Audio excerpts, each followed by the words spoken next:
The FBI stepping forward at this moment has demonstrated real integrity. When you have a presidential candidate, the FBI has a duty to we the people to investigate any appearance of impropriety. Patriotic FBI agents are pushing and trying to do something, but this requires a full, comprehensive investigation. I don't know what took the FBI so long to try to get it. She made a choice to leave government with all of these documents as though they were her property. The clear intent to evade the Federal Records Act, that's mishandling classified information. Why wouldn't the FBI act on that? I mean, come on, are we supposed to believe that after over time that she just didn't know what the rules were? It is a federal crime to negligently handle classified information. Multiple felonies that we're talking about here. My verdict, based on the evidence, is guilty. Stand up. From a defabricated garden shed in Rockland County, New York, USA, this is Stand Up with Pete Dominic. On today's episode, tips on home decor with multiple house cats on IVs. The podcast host who passes on the IV because that's what reusable straws are for, Pete Dominic. That's right. Thank you very much, Pico. And cats on IVs. These things definitely come from Pico's actual life. I hope everything's okay, buddy. Welcome to today's episode of Stand Up. I am elated to share my conversation with John Donvan with you today. John is a long-time, very highly respected journalist and now author and debate moderator who happens to also be a very good friend and mentor of mine. We had a great conversation about a wide range of issues and media and so much more. I think you're going to really like it. This week's shows are sponsored by Indeed.com. Please check out Indeed.com/standup if you're looking to hire new talent for your firm. Go to Indeed, and I can't do this show without your paid subscription. So if you haven't signed up for as little as $5, if you're enjoying the podcast, please go right now to standupwithpete.com and do it. Join us, and then join us tonight at the Hangout. That's right, it's Thursday, and on Thursdays, we hang out at 8 p.m. East. We have a virtual party. It's always fun. We've been doing it for over 2 years, and I absolutely love it, and so does so many other people. Some join all the time, some join some of the time, and every week there are new people. Maybe this is your week. Okay, just a couple of things I wanted to play for you before we get started with my conversation with John. First and foremost, you've probably already heard this clip, but I can't get enough of it. This is Beto O'Rourke at a campaign stop in Texas. He's campaigning to be governor there, taking on the incumbent Greg Abbott, who there was a supporter of Greg Abbott's in the crowd. And Beto O'Rourke does not hold back when that supporter laughs loudly as Beto is discussing the mass shooting in Uvalde. You've probably heard it, but it's worth hearing it again. I'm going to make sure that now 11 weeks since we lost 19 kids and their 2 teachers shot to death with a weapon originally designed for use in combat, legally purchased by an 18-year-old who did not try to obtain one when he was 16 or 17, but followed the law that's on the books, ladies and gentlemen, that says that you can buy not one, you can buy 2 or more if you want to, AR-15s, hundreds of rounds of ammunition, and take that weapon that was originally designed for use on the battlefields in Vietnam to penetrate an enemy soldier's helmet at 500 feet and knock him down dead up against kids at 5 feet. It may be funny to you, motherfucker, but it's not funny to me, okay? Yeah, let him have it, Beto O'Rourke. Listener Mike Wilson tweets, "Mark this moment. There is a shift, and that is some serious energy right now in that room. F yes. F yes, indeed, Mike." At Mike Wilson. Hey, Mike. Yeah, how about it? A lot of people got fired up about that. Beto O'Rourke is such a great campaigner. Can he win in Texas? Texans? You tell me. Oh, there was also this stupid moment that I wanted to share with you on Fox News yesterday where they have gotten so extreme and they've lost their minds about the FBI search at Mar-a-Lago, where apparently there's a mole. There's a mole in Mar-a-Lago. There's a mole in Team Trump. Who could it be? Anyway, here it is, Fox News interview between Brian Kilmeade and Congressman Scott Perry, Republican from Pennsylvania, who had his phone seized by the FBI. And Brian Kilmeade asked the Pennsylvania Republican in vain multiple times about the fate of his phone. And I don't know, I guess the congressman was having technical difficulties, but I don't know. I heard this clip like 800 times and I keep enjoying it for some reason, so I figured I'd share it with you. No accountability whatsoever, but somehow, do they think that President Trump packed the boxes at the White House to take to Mar-a-Lago? I think this is all about 2024 and their disdain for President Trump and the fact that they know he's coming back and likely to beat their candidate, Joe Biden, or any other candidate. Did you get your phone back? Did you get your phone back? Congressman, did you get your phone back? I guess we might have lost him. I guess we might have lost him. I don't know. I guess he couldn't hear that. I don't think he got his phone back.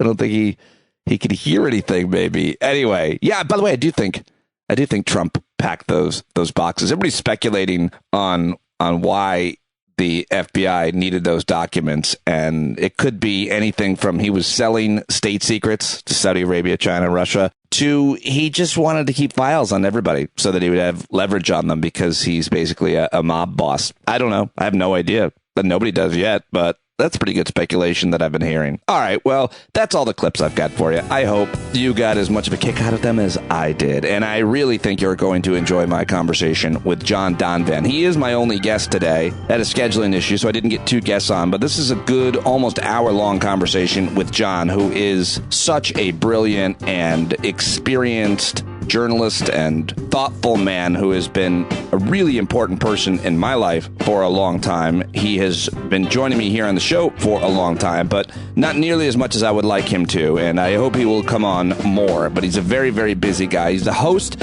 of Intelligence Squared Debates. Then they have a really exciting new announcement that they're going to radio, public radio, with and changing the debate series a bit. It is very interesting. We talk all about it.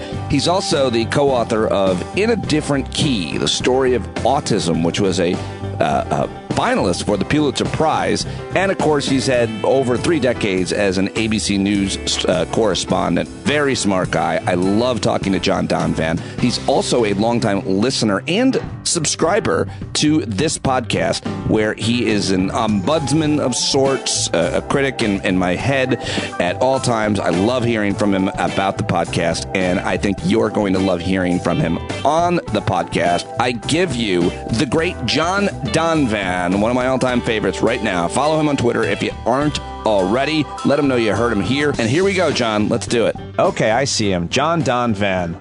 Looking very good. Looks like he's got a little facial hair. Looks like Jeff Bridges. How are you? I'm modeling myself on the dude, as a matter of fact, and I'm failing miserably at living up to dudeness. But have you big fan of his. You, throughout your life, have you had to deal with you're a very handsome man, you're on TV, you've got a great head of hair. Do you think about the way you look? Do you have to overthink that as a TV person? But you're such a gorgeous man. I mean, I never grew any facial hair before for 2 reasons. One is I really didn't have much sprouting until the last couple of years, some sort of, I guess, hormonal deficiency. And that age helped solve. And the other one is I was on television so much that I couldn't really go through a transition of, I couldn't go through the middle stages. And also in the era that I came up, facial hair was really, really frowned upon among network news people. Now it's a much looser world. Yeah. Did anybody have any facial hair? And if they did, they were probably famous for it. Yeah, Charles Bierbauer, who was an ABC correspondent in Moscow, did, and he took it with him when he went to CNN, where, of course, Wolf Blitzer was in full Wolfman facial mode all that time. But Wolf was unusual in that regard, right? And it was sort of a bold thing. No, the network would watch very closely what we looked like. I remember when Diane Sawyer was famous when she was at CBS and 60 Minutes for having long blonde hair, shoulder-length blonde hair. And she was hired at ABC to be the anchor of a show called Primetime Live with Sam Donaldson. And one day she showed up with her hair cut short. And it was like a huge thing that she had done this, unilaterally without checking with management or consultants. But she was such a well-loved and frankly powerful star of the network that she could pull that off. But a lot of other folks, I think, probably would have gotten into trouble for doing something like that.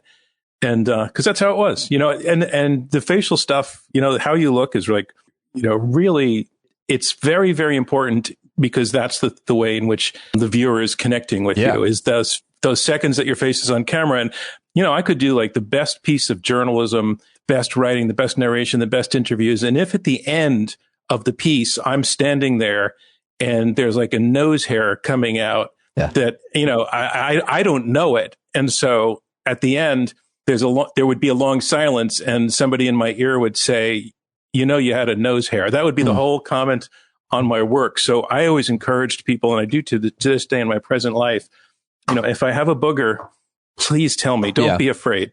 Right. Break the news. Something in your teeth. Nobody wants that.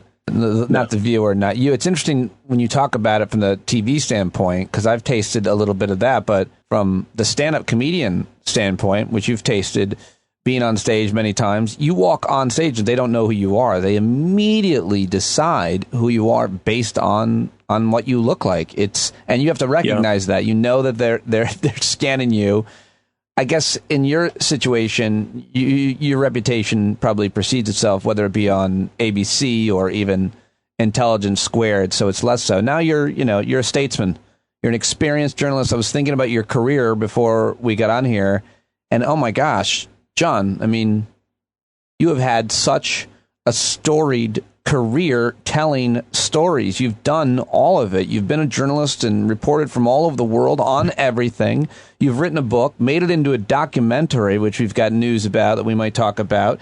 And you've been hosting Intelligence Squared debates. You are the smartest man alive, I think. I think about all the different stories you've told, the different things you've had to learn, what's in your brain. When you think about your career, I'm guessing the book is probably right up there, but I don't know how you would rank, or if that's just a stupid question, but I'm just so impressed with everything that you've done. You must look at it and be pretty happy about it all. What does ego play in your life? Oh, it's been huge to a problematic degree, and it's something as I get older, along with the increase in facial hair, get on with more of a sense that has been something that I should have taken off the checklist a long time ago.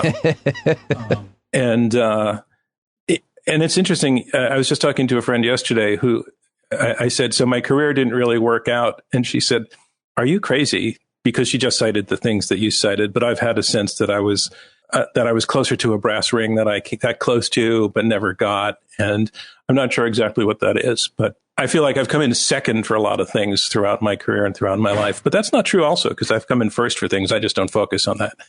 I only focus on near misses. And that's a terrible habit. And that's the thing I'm talking about wanting to get over. And I'm already wishing we hadn't gone down this path. But no, you do not have to delete it. Well, I took you down this road to see how far you go, and we'll turn back. Okay.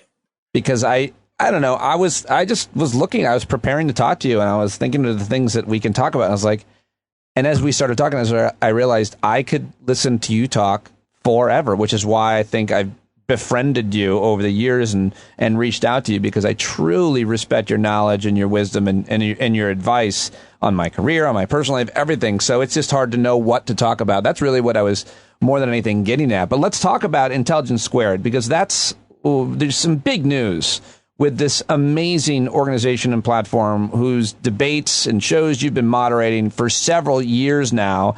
And I'm really excited. I've been a longtime fan and supporter. So what is this news and why now? So Intelligence Squared has been around since 2006, and I joined in 2008. And it was inspired by a British program called Intelligence Squared. And our founder, Robert Rosencrantz, bought the rights to that name. And Intelligence Squared in the United Kingdom was an every now and then debate program in which people would get up on stage in the sort of very formal so-called Oxford style, which means that there would be one question that had to be debated, or really one statement like, cheese is good. And one side would have to argue that cheese is good, and the other side would have to argue that that was not true. And they had to bring powerful argument to make an opening statement to make their case, and then they had to rebut each other and debate each other and go through the merits of cheese and its goodness or its evilness. And then at the end, the audience would vote to decide which side was the most persuasive. So Bob Rosencrantz brought that model to New York City in 2006 and doing, anywhere between like 9 and 15 debates per year on a stage in New York City in front of a live audience. And they were the ones who would vote. And I joined the organization in 2008. So since then, we've done something on the order of, I've done like 180 of those debates. And I learned a lot along the way about debate and also how to moderate and how to be more of a presence on stage, because my career up to that point had been in television. It's just me and a camera crew. Now I'm in front of a live audience, and I absolutely loved that experience. And, I would be thinking I'm in New York City in a theater packed with people and it's live and I don't have a script. And that's like really, really amazing. But the debates were, we always recorded them for video, and different times we made different kinds of video programs out of them on YouTube. Sometimes we were on Bloomberg. Sometimes we were on the Newsy channel. But we were always kind of aspiring to capture the live experience on video and share it.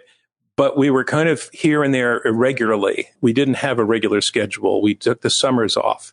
We might do 2 debates 1 month and then skip a month. So we would average out to about 13, 14 a year, but there was no real regularity to them. Right. And they were very, very, very expensive to mount. So the pandemic happens, and suddenly we're trying to recreate all of that, but we're at home without a live audience and with 4 debaters. And the debate program was always 2 against 2.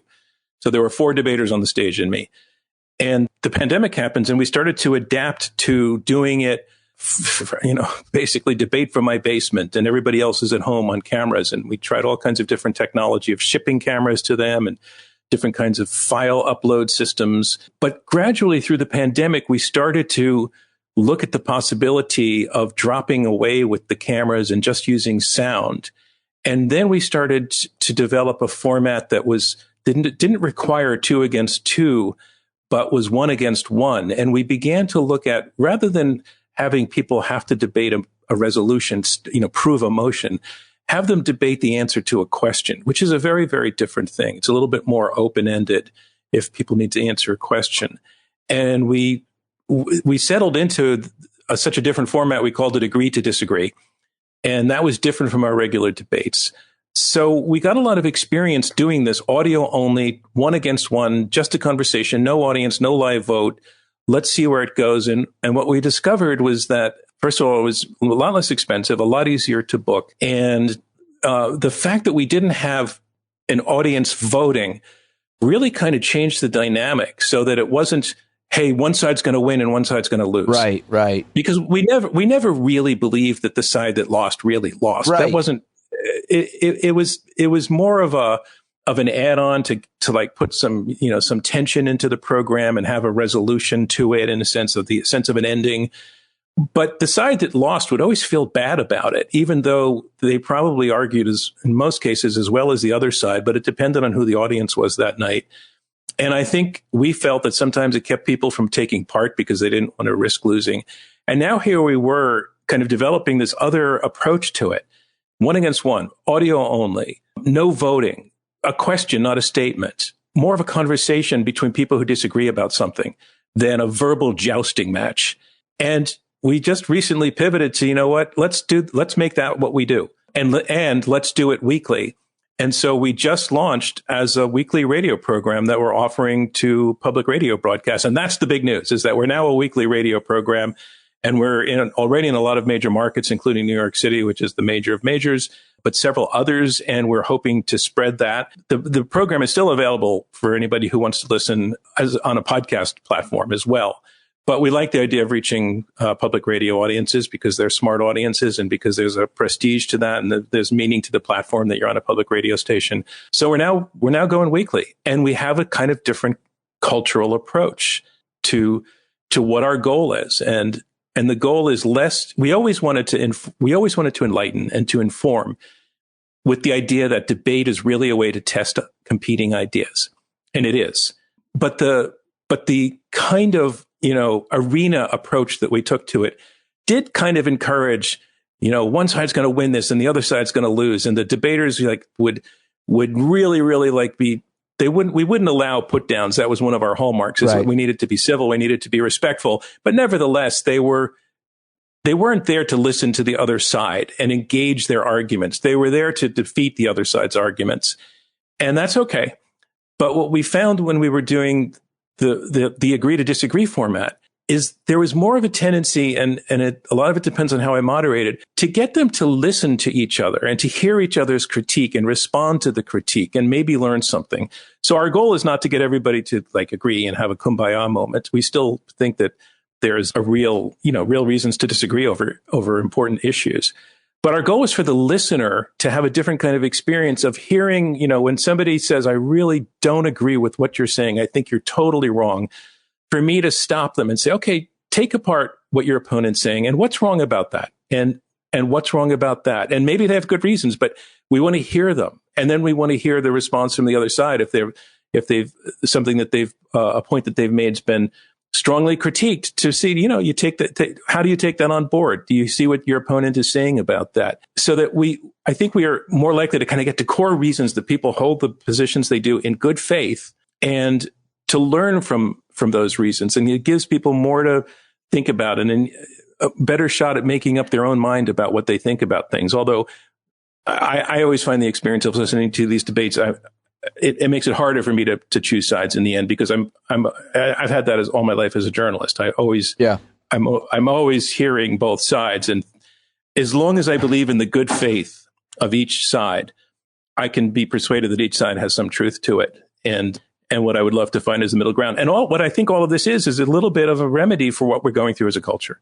I heard you do your pivot about 2 months ago, dropping the news segment at the top of the broadcast, which I loved. I really loved it because it was my catch up in the morning. I know. But I understood your reason. And your reason was you felt that you were participating in this sort of heightening, high pressure, high energy. Oh my God, look at that. And look at this and look at that. And your explanation was you just didn't want to do that anymore because you felt that you were not being true to the other principles that you had stated about, I want to be curious, I want to listen, I want to learn. And we're making, I think, something of the same decision. We don't need to say one side won and one side lost. We may still do that from time to time if we're in front of a live audience and have a big event. But our bread and butter is going to be these conversations between two individuals who disagree. We're going to presume their good faith. And I'm going to probe for them both to explain their point of view, but urge them to be able to cite. One of the things I'm going to start doing is, what do you think your opponent just said to you? What did you hear them say? And then to check in with the opponent. Is that what you're really saying? I'm told that this is good marriage counseling. I was going to say, I need a voice drop of that just for the living room, and just have John say, what did your wife, what did you hear her saying? And then we take a beat. Yeah, wow, that's a lot. That's very exciting, John, and congratulations to you and everybody at the organization for this evolution, this change. And, I think when you're doing something that you want people to listen to, you got to do things to make them listen. And we all understand that in media, but are we doing something that is making things worse, or disinforming them, or wasting their time, or just being provocative and clickbait? And I mean, I don't think that you guys were ever in danger of that. I do think when Intelligence Squared asked the debaters to put on red and blue uniforms, I felt like that was too much. But no, I mean, I don't think you guys were ever. But the winning losing thing, for sure, and the point you make, you're probably limiting certain guests from wanting to come on, which is a really interesting point. And it just all sounds like a great idea and evolution. And it also sounds like a tremendous amount of work for the moderator to every week have to understand all this subject matter. And you have about 1 billion other things going on in your working career. So it sounds daunting, if I do say so. How? Oh, yeah. But I give like priority to the Intelligence Squared and to learning this stuff because I love doing it. And I also think that I need to know the material, or otherwise it's not going to be a good program, because both sides will then just run off the rails and I won't know where the rails are. But I need to know where the rails are when I go into these conversations with them. So it'll be one-on-one. Almost always. Yeah. Yeah. And I mean, another reason for that is that when there are 5 voices on the radio in a conversation, it's really hard to hear who's talking. That can be difficult. I mean, you can hear it, but it's hard to know who's talking when they're talking. Yeah, no, I've listened to several. I think I probably listened to Intelligence Squared debates on video. I guess that's what I do. on YouTube, maybe. Yeah. Mm-hmm. And while I'm whatever muddling around, and I don't, and there's all these different voices. I'm like, which one was that? Unless they're really distinct, which matters obviously for audio. Very exciting. So you've also listed the upcoming debates coming out. You've just done one on processed food. Is this part of this series? This new series? No, this was one of the. Yeah, this was still a throwback to our more traditional format. Because I'm just trying to figure that out. But that was a really interesting debate. Should we eat more processed foods? I feel like that just dropped, though. Yeah, it's dropping this week. And we did that in Chicago with the Institute of Food Technologists as our sponsor. And what I liked about them is that they have a stake in this argument, but they were willing to have a debate about that core issue. And it was not an argument that we should be eating junk food.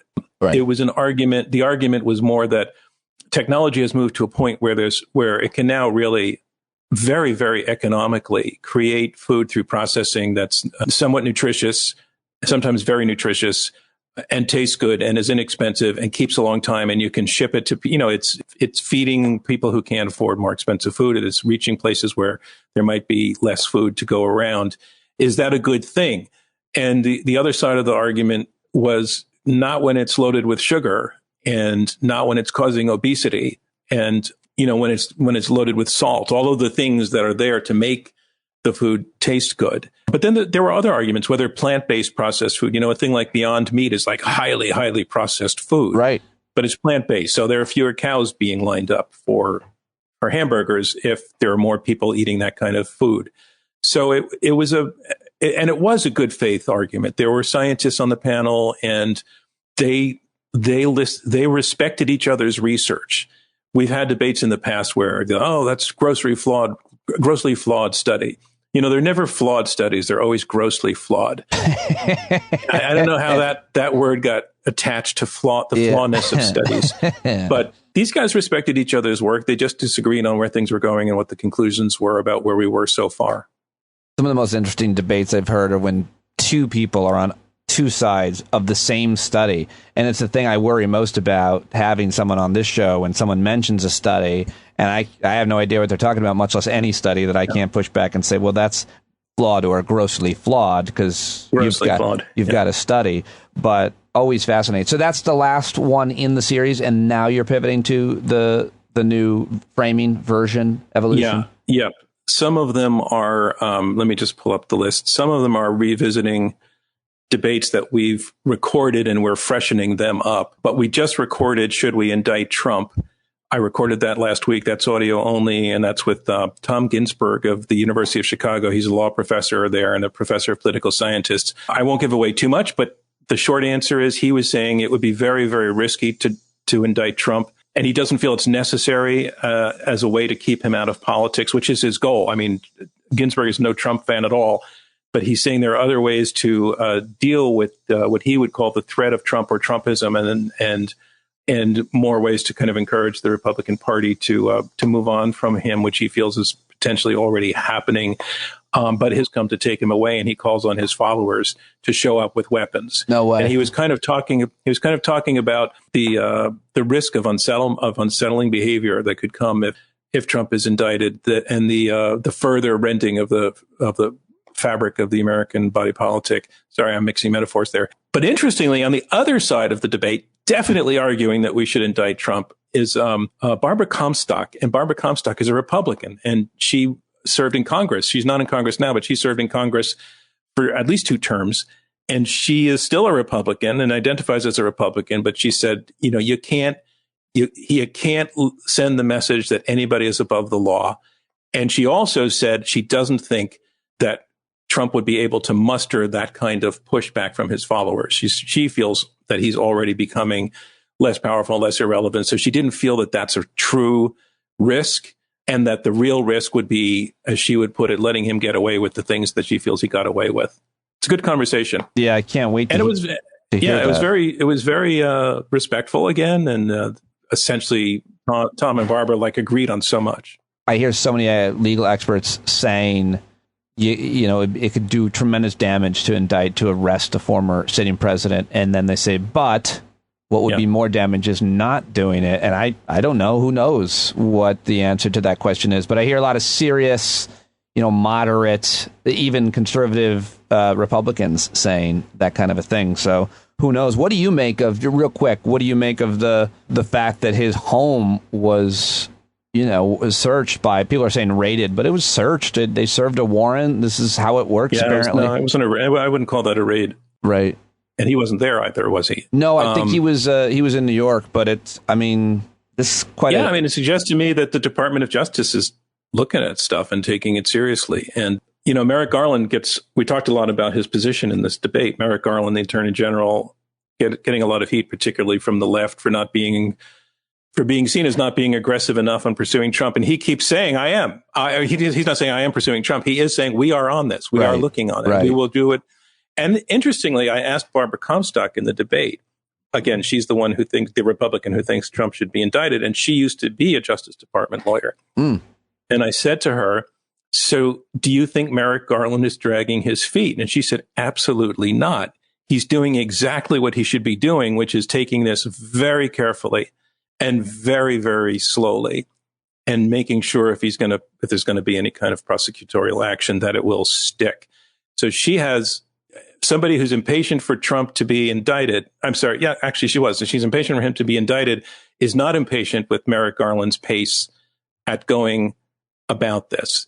So, I think what I see as that search warrant in Mar-a-Lago being potentially where it's telling us that the wheels are turning at the Department of Justice. Yeah, I wonder what you think about, though, the idea that a lot of people are already speculating and saying, well, if this isn't some huge blockbuster find, if they open that safe and it was just a cheeseburger and a copy of Playboy, and not for the women, but because there was a feature on him and he signed it himself, then no one's going to care. And this is just going to be further grist for the mill, further argument that the FBI, Department of Justice, is a corrupt partisan institution. People already are feeling that way about the Supreme Court. Shit, John, people feel that way about NIH, about the CDC. And I wonder what you think and your career covering news and telling these stories and interviewing experts about the kind of devolution of expertise, a lack of respect for institutions. If we don't find in Trump's safe something amazing, it just further degrades the FBI and Department of Justice. And we already have started to lose that because, John, if you say masks work and we find out that some masks do and some, then I'm not even listening to you anymore. I'm going to go find my own expert to tell me what I want to hear. That seems to be the most dangerous thing that's happening in the American mind and spirit. Well, you've just described a situation, I think, accurately, and I'm really concerned about it. It's not that I think all experts are right all the time, but I think that the general suspicion of expertise and more importantly, the implication that there's some hidden agenda to like a Fauci, that he, the language you read about him is that Fauci says what he says about masks because he wants to control. And I just don't get the idea that there's a doctor, in fact, public health as an institution across the United States, making up thousands of doctors and experts, that they're all in it to control. Yeah. And that's where I have a lot of concern about the discourse in the culture, and something I hope that doing the debates this way and Intelligence Squared can address is I'm really concerned about the assigning. I've talked with you about it privately because I sometimes have felt that you'll engage in this. Assign like really the worst motives to somebody's point of view, somebody's perspective. And I don't think that, probably on both sides, there are outliers of whom that's true. But I really think that intent matters and that motivation matters. And assigning the worst kind of motivation to your opponent makes it very, very easy to create a straw dog argument that makes them hateable. And so we're hating because of that. And I think that that's happening with the whole issue about expertise, that there's this notion that if the experts make the mistake, it's because they're in the pay of somebody to do something, right? Or they just have this progressive desire to control people. I don't want to talk too much about it, but my wife is a public health individual now. She as a result of COVID, she's a doctor, but she's beginning to get into public health, and she's to some degree at a particular institution. She's affecting policy decisions about how to do it. And all I do is see her like work hours and hours to try to make sure throughout COVID that a lot of people didn't get sick. And I saw her sweat over whether they were going to get sick. And I saw her continually consulting studies and data and talking to people and then having to change, her understanding of things based on the science. And from the beginning, she said, we don't know. There's so much we don't know. That was one thing she said consistently. We don't know. And, she got, in her particular realm, she got some pushback from it and some not nice things said about what her true motives might have been. I know what her true motives were. She didn't want people to get sick and die. And she's relieved that the vaccines came along. But no, it's the argument from some people on the right, and I'm always going to say some people because none of this stuff is universal, has been narrowed down to they want to control us. They want to turn us into sheep. And that's just not true. And I think you're also right. Whenever you criticize me, you know that. You're in my head as an editor. I stopped calling certain people assholes as a result of you. Lately, I've been calling certain people stupid, though. I said stupid Mar-a-Lago. I saw stupid Mar-a-Lago and stupid Donald Trump, which is also, what we get with your debate series and with long-form investigative reporting or just longer segments in general. You get granularity, which is and nuance, which has been lost and which is the most important thing. But so many of us have really lost it. I wanted to go back to something else you said. When you are moderating debates, when you are covering a story, John, I keep hearing people use this phrase, good faith, and I heard you use it a couple times. And I want to pretend like I know what it means because I want to sound smart, but I'm not sure that I know exactly what it means other than, are you saying a thing that you yourself don't actually believe? Are you doing this thing to make money even though you actually don't agree with it? Is that... Yeah, absolutely. That's how I would define it. That you're pretending, you're feigning a virtue, and a virtue can include the argument that you're making that is not truly your goal. So, for me, all gerrymandering is a bad faith. Almost all gerrymandering is a bad faith exercise. You can say you're trying to balance things out, but you're really just trying to win the election. You're trying to set the rules for yourself.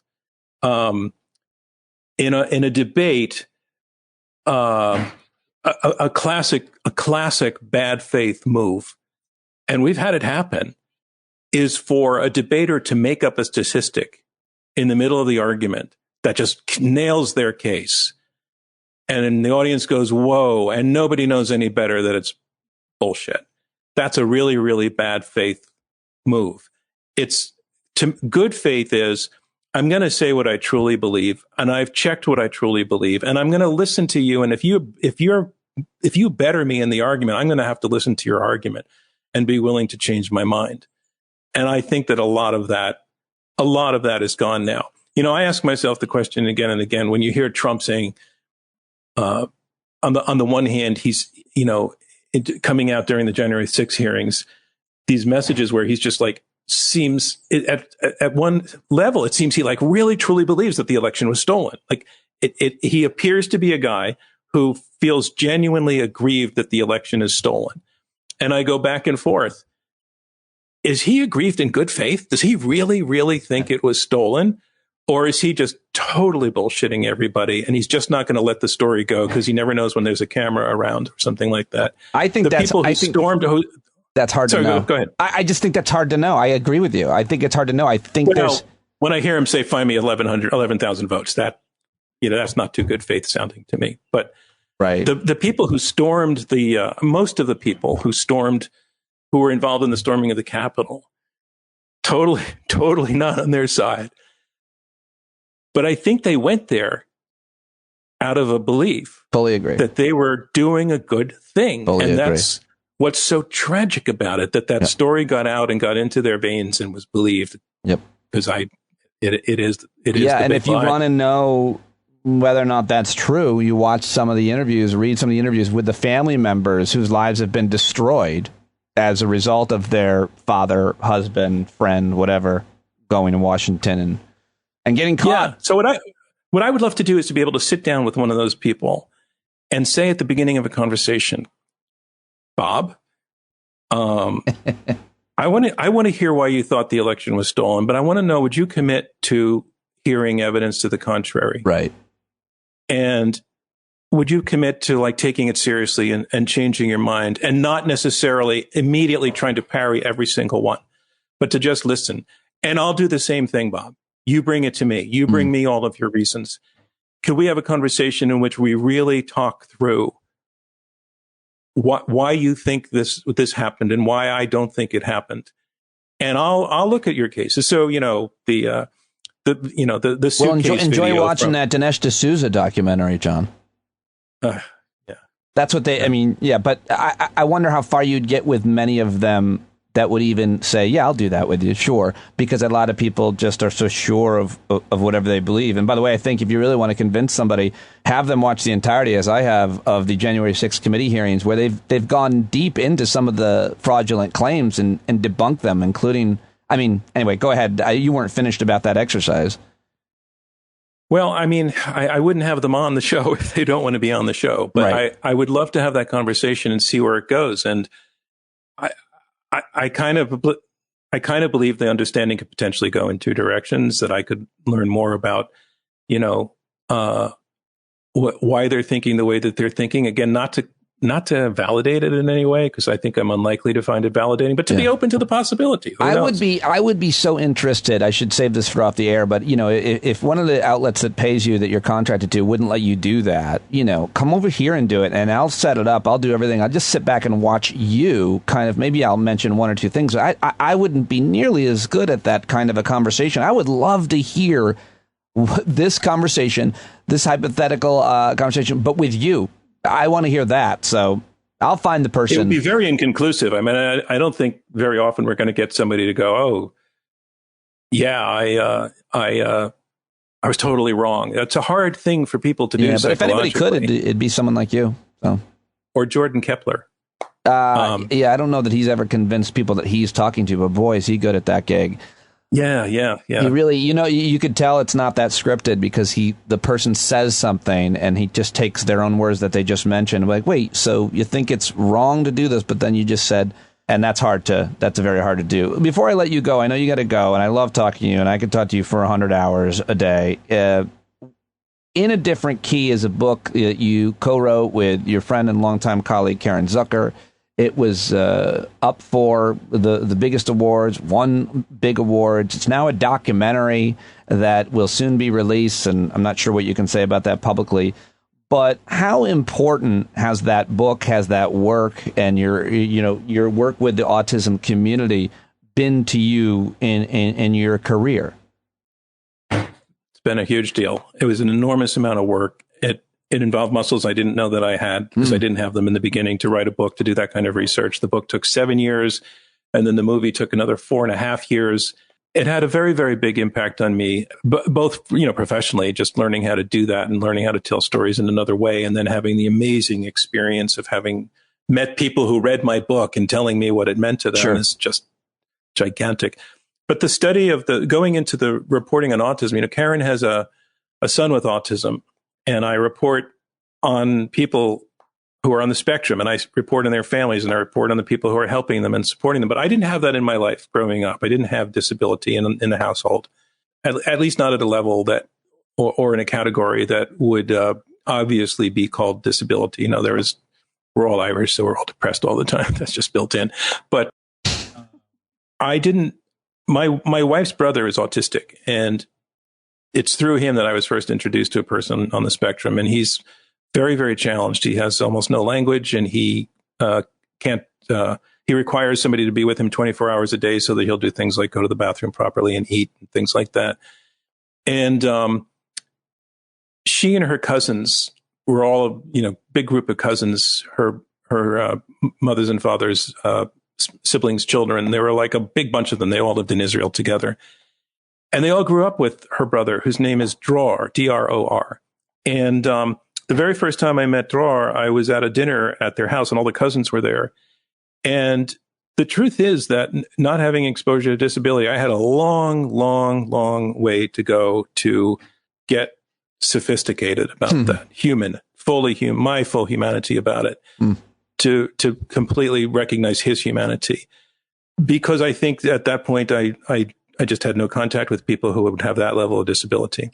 And I think that went for many other categories of people in the world. Sure. And that was, to some degree, I've been working at that for all of the years. I've been working as a foreign correspondent, moving through cultures. I'd become really quite sophisticated and learned languages and learned traditions and customs, and, knew that there were other great countries in the world and other great cultures. But in that very personal way of somebody who was so disabled that when we had dinner that first night, he was kind of screaming and grabbing people's food off of other people's plates and rocking back and forth, that, I'll acknowledge I was a little bit freaked out until I noticed that my wife's cousin, who was sitting next to Dror, just kept her arm over his shoulder through the whole meal and just kept checking in with him, sort of paying attention. As if he would grab food from somebody's plate, she would move it on his plate and put a fork in his hand and say, okay, and then go back to the conversation. She was multitasking the whole time. And then I recognized that all of the cousins, that nobody was freaked out. They'd grown up with him all their lives. They knew him. They knew his ways. They were supportive of him.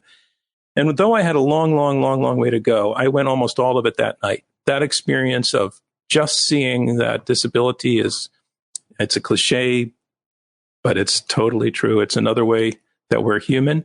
I made a lot of progress that night. And the continued reporting on autism and getting to know families has been a continuation of that process. Karen and I refer to people who are not connected to autism directly, like you're on the spectrum, or you've got a close relative on the spectrum, or you're working in the field.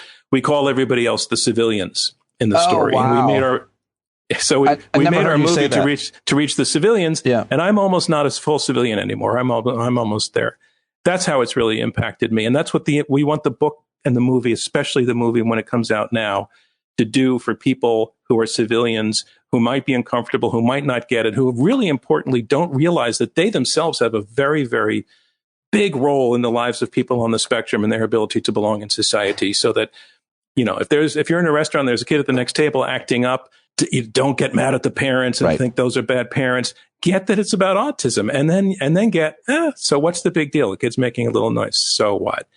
Those are the kinds of little granular moves that we're hoping the film will encourage people to make, as I made throughout my life and career on this topic. To learn more about where you can see the film, where you can hear the new show, and obviously follow and learn more about John Donvan, check on the show notes. Also, John Donvan, Twitter, and all the rest. I'll do more of the plugs later, not in front of you. John, thank you so much for talking to me. Can we please do it again soon, please? Yeah, I would love to. And when we'll come back anytime to talk Intelligence Squared. I love talking about it. And the movie, when it comes out in a different key, themovie.com, we would love to have Karen come on and talk about it. Also share some clips with you from the film, that kind of thing. I'll see if my producer and I can find time for those things. Pete, I listen almost every day. I'm amazed at the pivot that you're still in the middle of, and the decisions you're making and the transparency you're bringing to it. It's I really respect it. And it means everything to me. And it inspires me to do some of the same stuff. Yeah. Wow. Well, you've been. Can I just say one thing? I think it's time for more people to step up and become Patreon supporters. Come on, folks. You're listening to this. It's amazing. Thank you. You don't have to be the one who says it all the time. Thank you very much. Yeah, the listenership goes up, but the subscription, it's been stagnant for a while. People cancel, new people join, but it stays around about 800 people, which is good money because some people give a lot, and everybody gives $5. But yeah, I mean, you gotta, when you're doing independent media subscription based, and I don't really want to do ads, it matters a lot. So more people listening, hopefully more will subscribe because you told them to. There you go. Thank you, John. Well, there you go. Listen to John Donvan and subscribe right now on patreon.com/Pete Dominic. Go to standuppete.com anytime. All right, that's it. That's all I've got for you, John Donvan, today, but I think you're going to really like what I've got tomorrow. And I'm here every single day and at night as well. I'll be here tonight. If you are a stand-up subscriber, I hope to see you at 8 p.m. East. We will gather. We will have a drink or more. We will have fun. And I hope to see you there. Thank you again to John for joining me. Go follow him right now if you aren't on Twitter, at John Donvan. Let him know that you heard him here on the show. Get the book in a different key if you haven't already. And go subscribe to Intelligence Squared Debates. Okay, that's it. I will talk to you tomorrow, maybe tonight. John Carroll, hopefully he'll be there tonight, singing us out as he does every day. Love you guys. Be the change you want to see in the world. Bye-bye. Boy, you better stand up. Stand up. Well, there's a whole lot more of us who know us right. They'll keep right on ignoring us if we keep sitting tight. You got to open up the window to let in some light. You got to stand up. That's right. You got to rise up. You got to stand up. You got to stare the devil straight in the eye. We got to let him know it's his turn to go. See it clear and all you hear is a lie.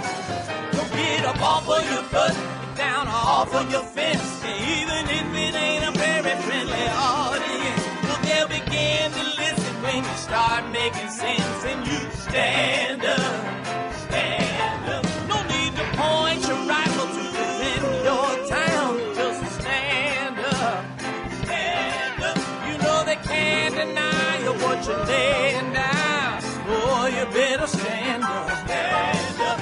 Show your face of every color, yellow, black, red, and brown. This is the place where every lost child will finally be found. There's only one thing to do before we stand our ground, and that's stand up, stand up. Well, the founding fathers saw a land for all. They had to stand up, they had to stand up. They had a keen imagination for a crystal ball, drawing all the plans of stand up. But all they had to go on was the time they were in, with other causes for laws, and since they weren't even sin, they knew that change was gonna come before the change could begin. They had to stand up. All right, they had to stand up. We got to stand up. We got to look the devil square in the eye. We gotta let him know it's his time to go, and make it clear when all we hear is a lie. Why you lying awake wondering where the money all went? It'll be the cost of freedom that'll go unspent. You can see him flee the scene of that experiment if you stand up. All right, we got to speak up, we got to reach up and raise your voice in every way you know how. Don't be toes up, you got to show up. Ain't no better time to do it but now. No need to pledge allegiance to no wanton tribe. Rise up, show obedience to the voice inside, and listen well and it'll tell you not to run and hide. It says stand up, stand up.